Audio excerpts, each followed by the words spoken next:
आदरणीय अध्यक्ष जी, આ મહત્વપૂર્ણ વિધેયક પર આજે સવારથી ચર્ચા પ્રારંભ થઈ છે.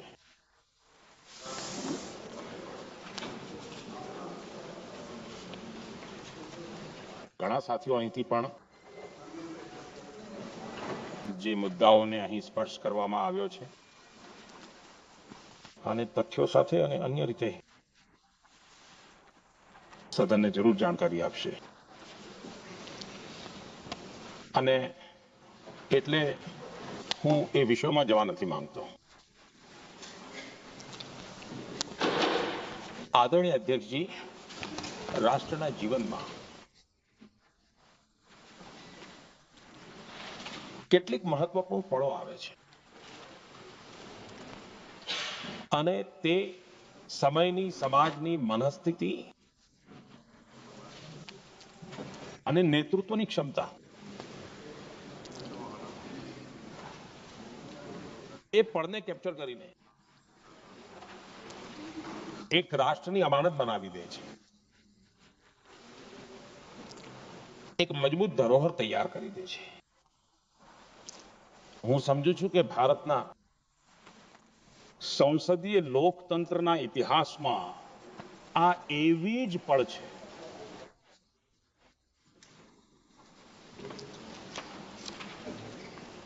આવશ્યકતા તો એ હતી કે 25-30 વર્ષ પહેલા જ્યારથી વિચાર સામે આવ્યો, આવશ્યકતા અનુભવાઈ, આપણે આને લાગુ કરી દેત અને આપણે આજે એને ઘણું પરિપક્વતાના સ્તર સુધી પહોંચાડી દેત અને આવશ્યકતા અનુસાર તેમાં સમયે સમયે સુધારા પણ થાય છે. અને આજ તો લોકતંત્રની ખૂબી છે.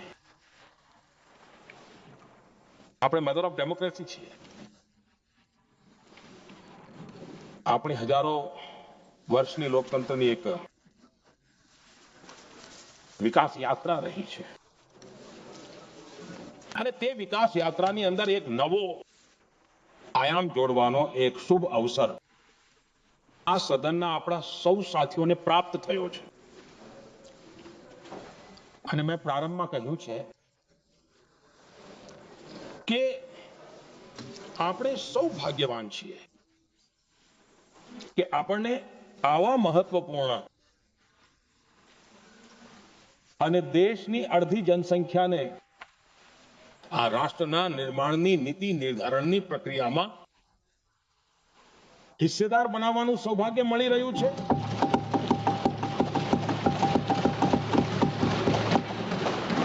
આ આપણા લોકો માટે સૌભાગ્ય છે અને હું ઈચ્છું છું કે મારા સૌ માન્ય સાંસદ, હું આજે અહીં તેની કોઈ વાત કરવા નથી માંગતો. આપણે સૌ સાંસદો આ અત્યંત મહત્વપૂર્ણ અવસરને જવા ન દઈએ. આપણે સૌ ભારતીયો એક સાથે મળીને આપણા દેશને એક નવી દિશા આપવા જઈ રહ્યા છીએ. આપણી શાસન વ્યવસ્થાને સંવેદનશીલતાથી પરિપૂર્ણ કરવાનો એક સાર્થક પ્રયાસ કરવા જઈ રહ્યા છીએ.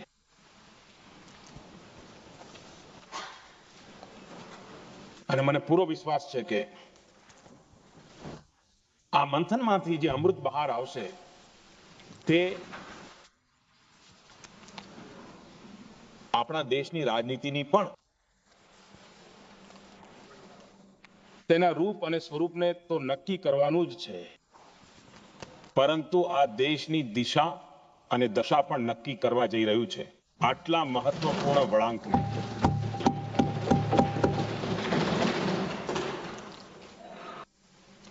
આદરણીય અધ્યક્ષજી, 21મી સદીમાં આપણો ભારત દેશ એક નવા આત્મવિશ્વાસ સાથે આગળ વધી રહ્યું છે. આજે વિશ્વમાં પણ ભારતની સ્વીકૃતિ આપણે સૌ અનુભવી રહ્યા છીએ અને આ આપણા સૌના માટે ગૌરવની ક્ષણ છે. એક એવો સમય આપણી પાસે આવ્યો છે અને આ સમયને આપણે સૌએ એક વિકસિત ભારતના સંકલ્પની સાથે જોડ્યો છે. અને હું એ પાક્કું માનું છું કે વિકસિત ભારતનો મતલબ ફક્ત ઉત્તમ પ્રકારના રેલવે માર્ગો, ઇન્ફ્રાસ્ટ્રક્ચર અથવા તો અમુક આર્થિક પ્રગતિના આંકડાઓ ફક્ત આટલાથી જ વિકસિત ભારતની સીમિત કલ્પનાવાળા આપણે નથી. આપણે ઈચ્છીએ છીએ કે વિકસિત ભારત જેના નીતિના નિર્ધારણમાં સાચા અર્થમાં સૌનો સાથ, સૌનો વિકાસનો મંત્ર તેમાં સમાહિત હોય. દેશની 50% જેટલી જનસંખ્યા નીતિ નિર્ધારણનો એક હિસ્સો બને, આ સમયની માંગ છે. આપણે પહેલાથી જ વિલંબ કરી ચૂક્યા છીએ. કારણો ગમે તે હોય, જવાબદાર ગમે તે હોય, પરંતુ આ સત્યનો આપણે સ્વીકાર કરવો જ પડશે કે એકલા મળીએ ત્યારે માનીએ છીએ, હા યાર, પરંતુ જ્યારે સામૂહિક રૂપથી મળીએ છીએ, મને યાદ છે કે જે આની પ્રક્રિયા ચાલી હતી, બધા પક્ષો સાથે મુલાકાત થઈ છે, એક પક્ષને છોડીને. જે લોકોને મળવાનું થયું છે, દરેક જણે સૈદ્ધાંતિક વિરોધ નથી કર્યો. પછીથી જઈને જે કંઈ પણ થયું હશે, રાજકીય દિશા પકડાઈ રહી છે. પરંતુ જે રાજકીય દિશામાં જ વિચારે છે, હું તેમને પણ એડવાઇસ કરવા માંગીશ. એક મિત્ર તરીકે એડવાઇસ કરું છું અને સૌને કામ આવશે. આપણા દેશમાં જ્યારથી વુમેન રિઝર્વેશનને લઈને ચર્ચાઓ થઈ છે અને પછી જ્યારે પણ ચૂંટણી આવી છે, દરેક ચૂંટણીમાં મહિલાઓને મળનારા આ અધિકારનો જે લોકોએ વિરોધ કર્યો છે, જેણે પણ વિરોધ કર્યો છે, દેશની મહિલાઓએ તેમને ક્યારેય માફ નથી કર્યા. તેમની હાલત બહુ ખરાબ કરી છે. પરંતુ એ પણ જુઓ કે 2024ની ચૂંટણીમાં એવું નથી થયું. કેમ નથી થયું? આ એટલા માટે નથી થયું કારણ કે 2024માં સૌએ સહમત થઈને આને પારિત કર્યું, તો આ કોઈ વિષય જ નથી. કોઈના પણ પક્ષમાં પોલિટિકલ ફાયદો નથી થયો, કોઈનું પણ નુકસાન નથી થયું. જે સહજ મુદ્દા હતા તેના આધારે ચૂંટણી લડાઈ. કારણ કે 2024માં સૌ સાથે હતા. કેટલાક લોકો અહીંયા છે, કેટલાક લોકો અહીંયા નથી, પરંતુ સૌ સાથે હતા. આજે પણ હું એવું કહું છું કે જો આપણે સૌ સાથે મળીને જઈએ તો ઇતિહાસ ગવાહ છે કે આ કોઈ એકના રાજકીય પક્ષમાં જશે નહીં. આ દેશના લોકતંત્રના પક્ષમાં જશે. આ દેશની સામૂહિક નિર્ણય શક્તિના પક્ષમાં જશે અને આપણે સૌ તેના યશના હકદાર બનીશું. ના ટ્રેઝરી બેન્ચ તેની હકદાર રહેશે, ના મોદી તેના હકદાર રહેશે. અહીંયા બેઠેલા સૌ કોઈ હકદાર રહેશે. અને એટલા માટે જે લોકોને આની અંદર રાજનીતિની ગંધ આવી રહી છે, હું એવું ઈચ્છીશ કે તેઓ પોતાના પરિણામોને છેલ્લા 30 વર્ષમાં જોઈ લે. તેમનો ફાયદો પણ આમાં જ છે. રસ્તો બતાવું છું. ફાયદો એ છે કે જે નુકસાન થાય છે તેનાથી બચી જશો. અને એટલા માટે હું એવું સમજુ છું કે આને રાજકીય રંગ આપવાની કોઈ જરૂર નથી.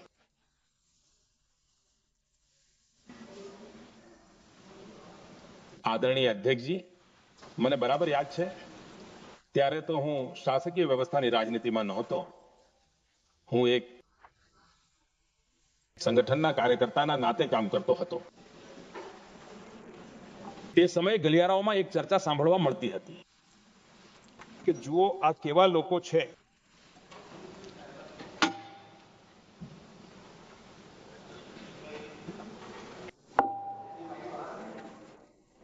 પંચાયતોમાં આરક્ષણ આપવાનું છે તો આરામથી આપી દે છે.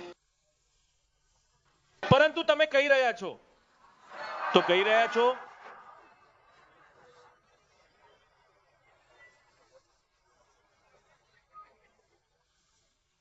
પંચાયતોમાં આરક્ષણ આપવાનું છે તો આરામથી આપી દે છે, કારણ કે તેમાં તેમને પોતાનું કંઈ જવાનું નથી. પદ જવાનો ડર નથી લાગતો. તેને એવું લાગે છે કે આપણે તો સુરક્ષિત છીએ યાર, ત્યાં આપી દો. એ તે સમયે ગલિયારાઓમાં બહુ ચર્ચા હતી કે કહેતા કે અહીં બેઠેલા લોકો ક્યારેય નહીં કરે. કેમ? કારણ કે તેમનું કંઈક જશે. અને એટલે પંચાયતનું થઈ જાય છે, 50% સુધી પહોંચી ગયા. હું રાજકીય દ્રષ્ટિથી હજી પણ એક વાત સમજાવવા માંગુ છું સાથીઓ. આજથી 25-23 વર્ષ પહેલા જેને પણ વિરોધ કર્યો, તો વિરોધ જે હતો એ રાજકીય સપાટીથી નીચે નહોતો ગયો. આજે એવું સમજવાની ભૂલ કરતા નહીં. છેલ્લા 25 થી 30 વર્ષમાં ગ્રાસરૂટ લેવલ પર પંચાયતી ચૂંટણીની જે વ્યવસ્થાઓ છે તેમાં જીતીને આવેલી બહેનોમાં એક પ્રકારની પોલિટિકલ કોન્શિયસનેસ છે. તેઓ ગ્રાસરૂટ લેવલથી ઓપિનિયન મેકર છે. 30 વર્ષ પહેલા તે શાંત રહેતી, બોલતી નહીં, સમજતી હતી પણ બોલતી નહીં. આજે તે વોકલ છે. અને એટલા માટે જ હવે જે પણ પક્ષ વિપક્ષ થશે તે એ લાખો બહેનો જે ક્યારેક ને ક્યારેક પંચાયતમાં કામ કરી ચૂકી છે, પ્રતિનિધિત્વ કરી ચૂકી છે, જનતાના સુખ દુઃખની સમસ્યાઓને ઊંડાણપૂર્વક જોઈ છે, તેઓ આજે આંદોલિત છે. તેઓ કહે છે કે સાવરણી કચરા જેવા જે કામ છે તેમાં તો અમને જોડી દો છો. એ કામ તો પરિવારમાં પણ પહેલા થતું હતું, હવે અમને નિર્ણય પ્રક્રિયામાં સામેલ કરો. અને આ નિર્ણય પ્રક્રિયાઓ વિધાનસભામાં અને પાર્લામેન્ટમાં થવી.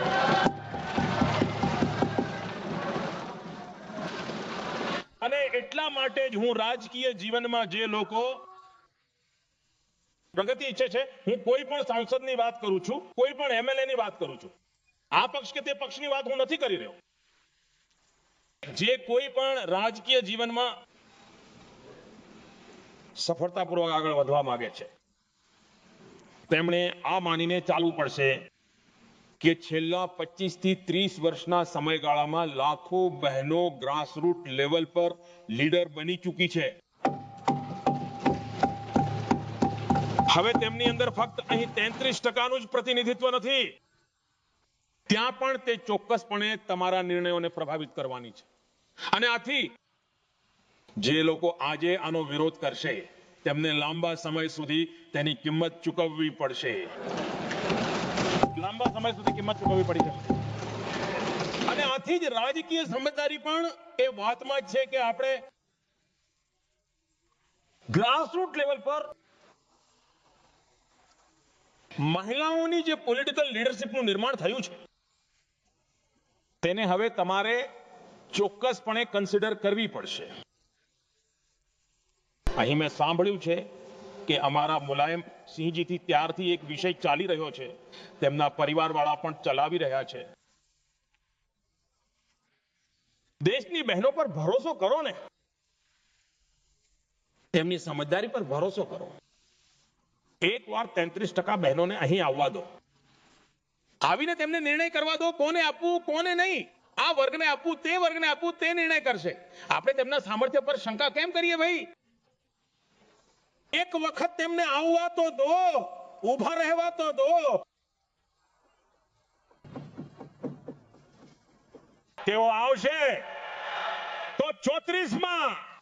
અને બીજું,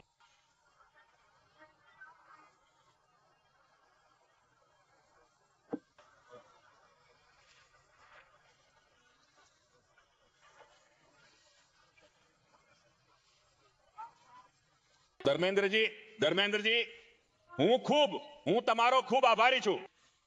શું તમે મારી સાચી ઓળખાણ કરાવી દીધી? હા, આ વાત સાચી છે. હું અતિ પછાત સમાજમાંથી આવું છું.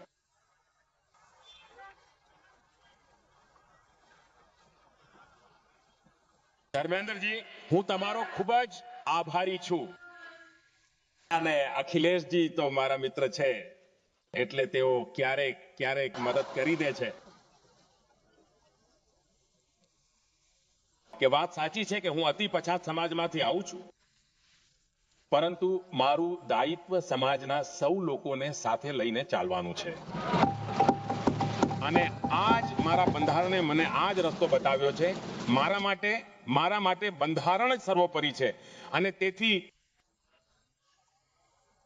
અને આ બંધારણની તાકાત છે કે મારા જેવા એક અત્યંત નાના સમાજના અતિ પછાત સમાજના વ્યક્તિને આટલી મોટી જવાબદારી આ દેશે આપી છે.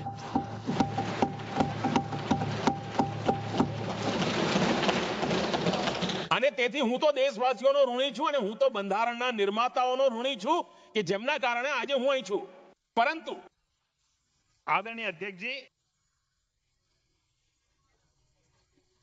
પછાત જાતિનો સ્વીકાર કરી રહ્યા છો, પણ પછાત જાતિ સાથે અન્યાય થઈ રહ્યો છે એટલી વિનંતી છે. આદરણીય અધ્યક્ષજી, આજે જીવનના દરેક ક્ષેત્રમાં આપણે જોઈએ કે નારી શક્તિ દેશના ગૌરવને વધારનારી પરચમ લહેરાવવામાં પાછળ નથી જઈ. આપણે ગર્વ કરી શકીએ એ રીતે જીવનના જુદા જુદા ક્ષેત્રોમાં આજે આપણી માતાઓ અને બહેનો ખૂબ મોટું યોગદાન. આપણી દીકરીઓ તો કમાલ કરી રહી છે જીવનના દરેક ક્ષેત્રમાં.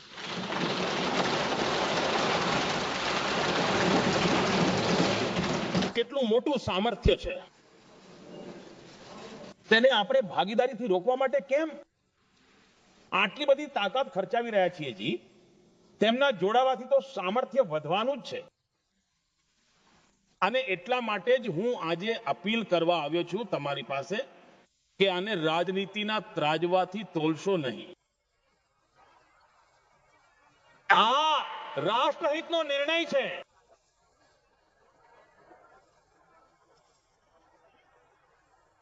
આદરણીય અધ્યક્ષજી, આજનો આપણી સમક્ષ એક અવસર છે કે આપણે એક સાથે બેસીને એક જ દિશામાં વિચારીને વિકસિત ભારતનું નિર્માણ કરવામાં આપણી નારી શક્તિની ભાગીદારીને એકદમ ખુલ્લા મનથી નિર્ણય લેવાનો અવસર છે, સ્વીકાર કરી લેવાનો અવસર છે. અને મેં જે રીતે પહેલા જ કહ્યું, આજે સંપૂર્ણ દેશ અને ખાસ કરીને આપણી નારી શક્તિ આપણા નિર્ણયો તો જોશે, પરંતુ નિર્ણયથી પણ વધારે આપણી નિયતને જોશે. અને એટલા માટે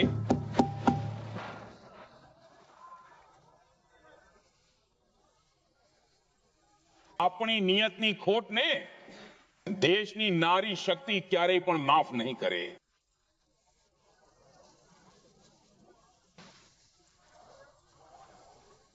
આદરણીય અધ્યક્ષજી, વર્ષ 2023માં આ નવા સદનની અંદર આપણે સર્વસંમતિથી એક રીતે આ અધિનિયમનો સ્વીકાર કરવામાં આવ્યો હતો. આખા દેશમાં ખુશીનો માહોલ બન્યો. તેના પર કોઈ રાજનીતિક રંગ ન લાગ્યા અને એટલે તે ક્યારેય રાજનીતિક ઇસ્યુ પણ ન બન્યો, તો એક સારી સ્થિતિ હતી. હવે સવાલ એ ઉભો થાય છે કે આપણે કેટલા સમય સુધી આને રોકી રાખવાનું છે? હવે અહીંયા જે લોકો જનસંખ્યા વગેરેના વિષયો ઉઠાવે છે, શું તમને એ વાતની ખબર નથી? હું એવું ઈચ્છીશ કે અમિતભાઈ પોતાના ભાષણની અંદર આ બધી જ ચીજોનો ઉલ્લેખ કરશે. જ્યારે કે આપણે વસ્તી ગણતરી બાબતે ક્યારે ક્યારે શું કર્યું હતું, પછી કોવિડ આવ્યો, તેના કારણે શું મુસીબત આવી, કેવી અડચણો આવી, આ બધી વાતો આપણી સામે છે, એમાં કોઈ વિષય નથી. પરંતુ પાછલા દિવસોમાં જ્યારે આપણે 2023માં ચર્ચા કરી રહ્યા હતા, ત્યારે પણ વ્યાપક રૂપે વાત એ જ હતી કે આને જલ્દીથી કરો. દરેક જણ કહેતું હતું જલ્દી કરો. હવે 24નું શક્ય નહોતું, કારણ કે ઓછા સમયમાં કરવું મુશ્કેલ હતું. હવે 2029માં આપણી પાસે એક અવસર છે. જો આપણે 2029માં પણ નથી કરતા, તો આ સ્થિતિ શું બનશે એની આપણે કલ્પના કરી શકીએ. આપણે દેશની માતાઓ અને બહેનોને એવો વિશ્વાસ નહીં અપાવી શકીએ કે આપણે ખરેખર સાચા અર્થમાં પ્રયાસ કરી શક્યા હોત. અને એટલા માટે આ સમયની માંગ છે કે હવે આપણે વધારે વિલંબ ન કરવો જોઈએ. આ સમય દરમિયાન રાજકીય પક્ષના લોકોની સાથે, બંધારણના જાણકાર લોકોની સાથે, જે મહિલાઓમાં એક્ટિવિસ્ટ તરીકે કામ કરનારા એવા લોકો સાથે પણ ઘણી ચર્ચાઓ થઈ. કેટલાક લોકોએ જાતે થઈને પણ સૂચનો આપ્યા. આ બધું જ મંથન કરતા કરતા અને અહીં પણ બધા જ પક્ષો સાથે સતત તેમની વાતચીત થતી રહી છે. સ્ટ્રક્ચર્ડ વેમાં થઈ છે, ઇન્ફોર્મલ પણ થઈ છે, અને તેમાંથી આખરે બનેલો કોઈક રસ્તો કાઢવો પડશે, જેથી આપણે આપણી માતાઓ અને બહેનોની શક્તિને આપણે જોડી શકીએ. આદરણીય અધ્યક્ષજી, હું એક વાત જરૂરથી કહેવા માંગીશ. અહીંયા બેસીને આપણને કોઈને પણ બંધારણે દેશને ટુકડાઓમાં વિચારવાનો અધિકાર જ આપ્યો નથી. જે શપથ લઈને આપણે અહીંયા બેઠા છીએ ને, આપણે સૌએ એક રાષ્ટ્રના સ્વરૂપમાં વિચાર કરવો એ આપણું દાયિત્વ છે. ભલે કાશ્મીર હોય કે કન્યાકુમારી, આપણે ટુકડાઓમાં વિચારી શકતા નથી કે ટુકડાઓમાં આપણે નિર્ણય કરી શકતા નથી. અને તેથી એકદમ નિરાધાર રૂપમાં, જેમાં કોઈ સચ્ચાઈ નથી, રતિભર પણ સચ્ચાઈ નથી, માત્ર અને માત્ર રાજકીય લાભ લેવા માટે જે એક પ્રકારનું બવંડર ઊભું કરવામાં આવી રહ્યું છે, હું આજે મોટી જવાબદારી સાથે આ સદનમાં, આ પવિત્ર જગ્યાએથી હું કહેવા માંગુ છું, ભલે દક્ષિણ હોય, ઉત્તર હોય, પૂર્વ હોય, પશ્ચિમ હોય, નાના રાજ્યો હોય, મોટા રાજ્યો હોય, હું આજે જવાબદારીથી કહેવા માંગુ છું કે નિર્ણય પ્રક્રિયા કોઈની સાથે પણ ભેદભાવ નહીં કરે. એ નિર્ણય પ્રક્રિયા કોઈની સાથે અન્યાય નહીં કરે.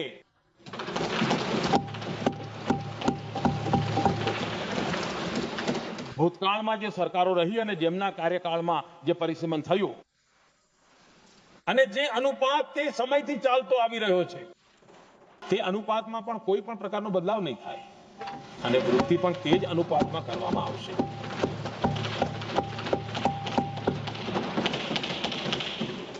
અગર ગેરંટી શબ્દ જોઈતો હોય તો હું આપને ગેરંટી શબ્દનો ઉપયોગ કરીને કહું છું.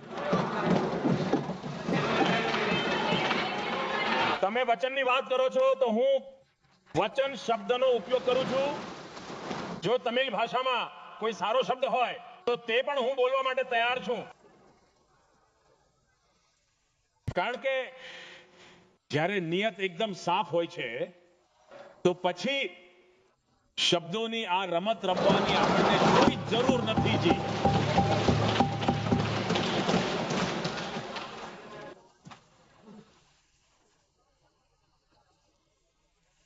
આદરણીય અધ્યક્ષજી, હું આજે સરના સૌ સાથી મિત્રોને એ પણ કહેવા માંગુ છું, સાથીઓ, આપણે કોઈ ભ્રમમાં ન રહીએ.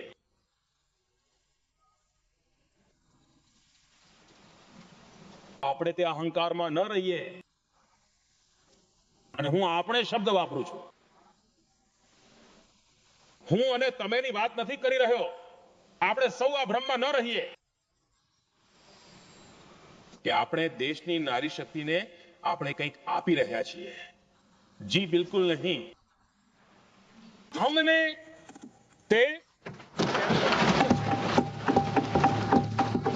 આપણે કેટલાય દાયકાઓથી તેને રોકવામાં આવેલો છે. આજે તેનું પ્રાયશ્ચિત કરીને આપણે તે પાપમાંથી મુક્તિ મેળવવાનો અવસર મળ્યો છે.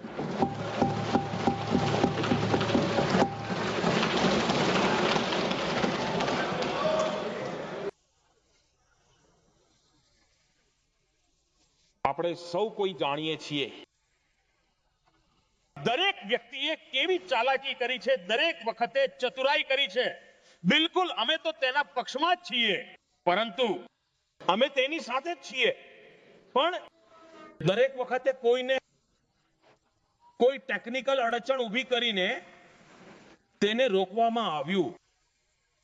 દરેક વખતે આવી વસ્તુઓ લાવવામાં આવી છે. હિંમત નથી કે આપણે 33% મહિલાઓના અનામતનો વિરોધ કરી શકીએ. એ જમાનો તો જતો રહ્યો. તમારે કરવું તો નથી, પરંતુ કહેવાની પણ હિંમત નથી. અને એટલા માટે ટેકનિકલ બહાના આ કરો તો આ, પેલું કરો તો પેલું, ઢીકણું કરો. હવે તમે દેશની નારીને સમજાવી શકશો નહીં. સદનમાં નંબરનો ખેલ શું હોય છે તે તો સમય જ નક્કી કરશે, પરંતુ એ વાત પાકી છે કે તમે આ જાતની બહાનાબાજી અને જાતના ટેકનિકલ મુદ્દાઓના આધારે વસ્તુઓને ગૂંચવણમાં નાખીને સુધી આમાં અડચણો નાખીને અમે તેને ફસાવીને રાખ્યું. તમારે જે અચીવ કરવાનું હતું તે તમે કરી લીધું. હવે તો છોડી દો ને ભાઈ. 3 દાયકા ઓછા છે, શું રોકવામાં? 3 દાયકા સુધી તમે રોકતા રહ્યા છતાં પણ કંઈ કરી શક્યા નહીં, તો હવે તો કરવા દો.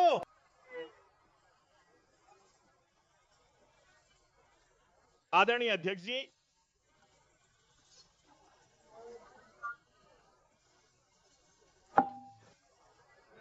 કેટલાક લોકોને એવું લાગે છે, અરે જુઓ, અહીંયા કેટલાક લોકોને એવું લાગે છે કે આમાં ક્યાંક ને ક્યાંક મોદીનો પોતાનો રાજકીય સ્વાર્થ છે.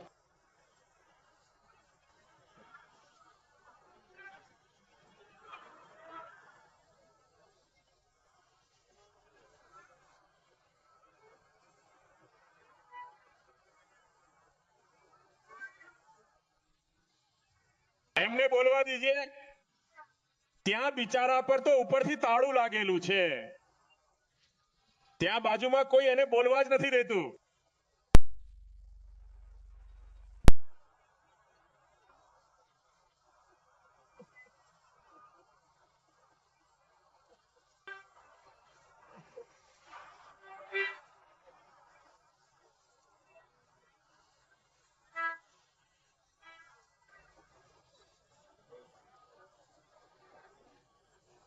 અધ્યક્ષજી, પહેલાના ચાલ્યા ગયા. અધ્યક્ષજી, તમે ટેકો નથી આપી રહ્યા. તમે બિલકુલ ટેકો નથી આપી રહ્યા.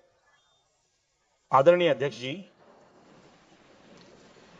જુઓ, જો તમે આનો વિરોધ કરશો તો એ સ્વાભાવિક છે કે રાજકીય લાભ મને જ થવાનો છે. પરંતુ જો સાથે ચાલીશું તો કોઈને પણ લાભ નહીં થાય, એ વાત લખીને રાખો. કોઈને પણ નહીં રહે, કારણ કે પછી એક અલગ જ પાસું થઈ જાય છે. પછી કોઈને પણ ફાયદો નથી થતો. અને એટલા માટે અમારે ક્રેડિટ નથી જોઈતી. જેમ આ પસાર થઈ જશે, હું કાલે એડવર્ટાઇઝમેન્ટ આપીને સૌનો ધન્યવાદ કરવા માટે તૈયાર છું. સૌના ફોટા છપાવવા માટે પણ તૈયાર છું. ચાલો, ક્રેડિટ તમે જ લઈ લો. શું ક્રેડિટની ચિંતા છે હજી? તો લઈ લો ને ક્રેડિટ. તમારે જે કોઈનો પણ ફોટો છપાવવો હોય સરકારી ખર્ચે, અમે તે કરાવી દઈશું.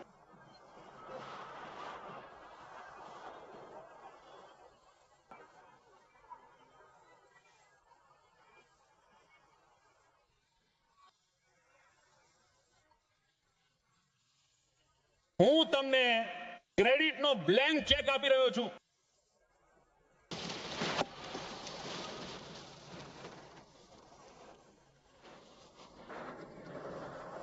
આદરણીય અધ્યક્ષજી, આપણી સંસદીય લોકશાહીમાં મહિલાઓની ભાગીદારી આ માત્ર આંકડાઓનો ખેલ અથવા તો એક લોકતાંત્રિક વ્યવસ્થામાં સુધારો એટલું સીમિત નથી. લોકતંત્રની જનનીના રૂપમાં, મધર ઓફ ડેમોક્રેસીના રૂપમાં આ એક નિર્ણય છે. આ ભારતનું એક કમિટમેન્ટ છે, આપણું સાંસ્કૃતિક કમિટમેન્ટ છે.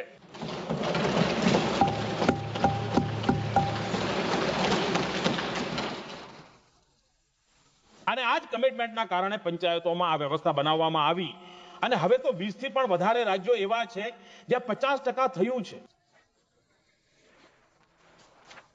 बनाए हैं माननीय कांग्रेसे बनाव्या છે અને અમે આનો અનુભવ કર્યો છે. મને ઘણા લાંબા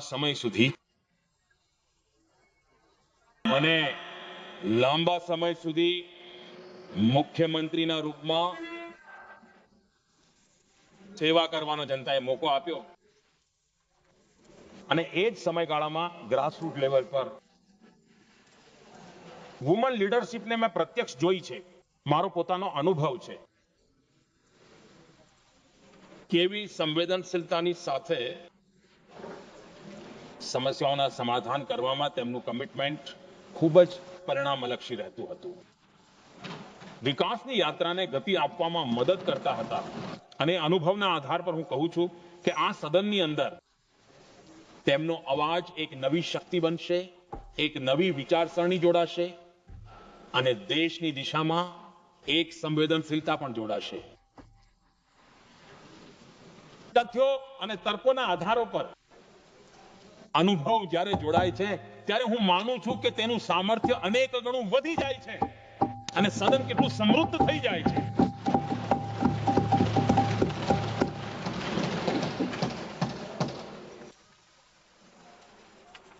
આદરણીય અધ્યક્ષજી, આપણા દેશમાં અનુભવી નારી શક્તિની આપણા દેશમાં કોઈ કમી નથી, સામર્થ્યમાં કમી નથી. આપણે ભરોસો કરીએ તેઓ કોન્ટ્રીબ્યુટ કરશે, ખૂબ સારું કોન્ટ્રીબ્યુટ કરશે. અને આજે પણ જેટલી આપણી બહેનો અહીં છે, જ્યારે પણ તેમને અવસર મળ્યો છે તેમણે ખૂબ જ સારી રીતે પોતાની વાત રજૂ કરી છે. તેમણે સદનને સમૃદ્ધ કર્યું છે. આદરણીય અધ્યક્ષજી, આજે દેશમાં વર્તમાનમાં 650 થી પણ વધારે પંચાયતો છે, ડિસ્ટ્રિક્ટ પંચાયત. લગભગ 350 જેટલી મહિલાઓ, તેનું નેતૃત્વ ક્યારેક કેન્દ્રના કેબિનેટ મિનિસ્ટરથી વધારે તેમની પાસે જવાબદારી અને ધન અને વ્યવસ્થા હોય છે, કામ કરે છે. લગભગ 6700 જેટલી બ્લોક પંચાયતોમાં 2700 થી પણ વધારે બ્લોક પંચાયત એવી છે કે જેનું નેતૃત્વ મહિલાઓના હાથમાં છે.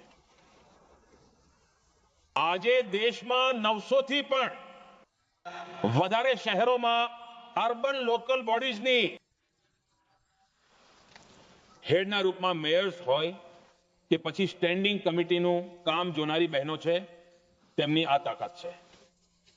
અને હું એવું માનું છું કે આજે દેશ જે પ્રગતિ કરી રહ્યો છે તે પ્રગતિમાં એમનું પણ એક મહત્વપૂર્ણ યોગદાન રહેલું છે અને તે ઋણને આપણે સૌએ સ્વીકાર કરવાનો આ એક અવસર છે. જ્યારે આ અનુભવ સદનની સાથે જોડાશે ત્યારે તે તેની તાકાતને અનેક ગણી વધારી દેશે. આદરણીય અધ્યક્ષજી, એક ખૂબ લાંબી પ્રતીક્ષા અને એક પ્રકારથી કહીએ તો આપણા સૌ માટે સવાલિયા નિશાન પેદા થાય એવી પરિસ્થિતિ આપણે જ પેદા કરી. આ એક અવસર છે કે આપણે જૂની જે પણ મર્યાદાઓ, મુશ્કેલીઓ રહી હશે તેમાંથી આપણે બહાર નીકળીએ, હિંમતની સાથે આપણે આગળ વધીએ અને નારી શક્તિનું રાષ્ટ્રના વિકાસમાં તેમની સહભાગિતાને આપણે સુનિશ્ચિત કરીએ. અને હું પાક્કું માનું છું કે જો આજે આપણે સૌ મળીને કોઈ નિર્ણય કરીએ છીએ, અને હું તો આગ્રહ કરીશ કે આપણે સર્વસંમતિથી આને આગળ વધારવું જોઈએ. અને જ્યારે તે સર્વસંમતિથી આગળ વધે છે, ટ્રેઝરી બેન્ચ પર દબાણ રહે છે, એમને પણ લાગે છે કે ના ભાઈ, સૌનો આમાં હક છે, દરેકની વાત માનીને ચાલો, કોઈ નુકસાન નથી. સામૂહિક શક્તિથી તો અનેક પરિણામો આપણને સારા મળતા હોય છે. આદરણીય અધ્યક્ષજી, હું વધારે સમય ન લેતા એટલું જ કહીશ કે આને રાજનીતિના ત્રાજવે ન તોલશો. આપણે જ્યારે પણ નિર્ણય કરવા જઈ રહ્યા છીએ તો દેશના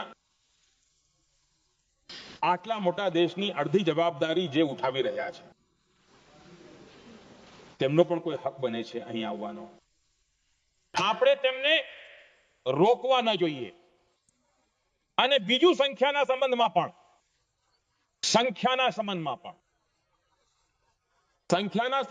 પણ એક મત પહેલાથી બનતો આવ્યો હતો.